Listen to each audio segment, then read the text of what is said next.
helal eləsin. Mən bir ana kimi mən övladımın üzüyün yanında qarayam. Çünki mən onun heç nəyin həyata keçirəmədim. Toy eləmədim. Heç olmasa onun haqqı verilsin. Adları əbədiləşsin. Tək mənim övladım yox. Bütün şəhidləri, övladları, ataların, anaların arzusudur ki, onların haqları verilsin, orderləri verilsin, medallar. Gedirsən quruma deyil ki, bizlik deyil. Mənim övladım buradan gedir, mənim övladım buradan gedir. Bu bunların haqqıdır ki, desin. Mən də istəydim balama tabaq bağlayım. Biz o toylardan uzağıq. Biz 5 ildə heç nə görmürük. Biz bayram yaşamırıq. Biz ərzaq çəkirik. Heç olmasa uşaqlarının haqları verilsin. O ata-ana da övladının yanına gedəndə rahat getsin. Mənim dövlət qurumundan səsimin hara deyilsiz deyil. Mən bir ana kimi bu ataların, anaların adından deyirəm. Övladların, şəhidlərin haqqı verilməlidir.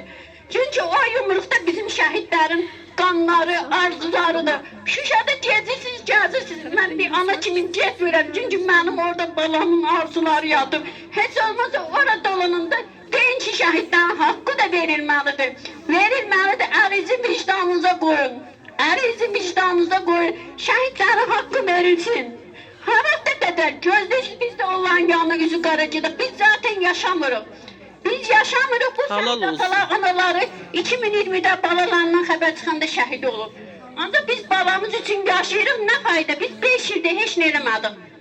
Balalarımızı gəlir ayağının altında məlumat verəndə deyirik, bala bizi bağışlı, biz sizin üçün heç nə eləyəmədik. Bizim əlimizdən heç nə gəlmir. Mən bir ata kimi, ana kimi, şəhid ailələr adından deyirəm ki, bu şəhidlərin adları əbədiləşsin, onların haqqı ödənilsin. Çünki hamımız o dünyaya gedəcək, orada şəhidlər haqlarını sizdən istəyəcək. Deyəcək ki, mən qanımı sizə halal edirəm ya yox. Elə edək ki, o dünyada üzü qara getməyək. Allah bütün kət cəmaatından razı olsun ki, Qasım qardaşımı tək qoymayıblar. Bax, şəhid budur.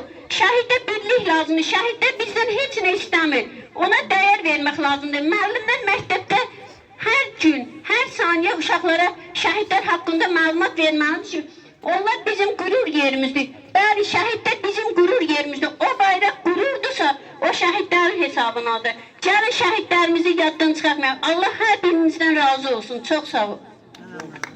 Allah.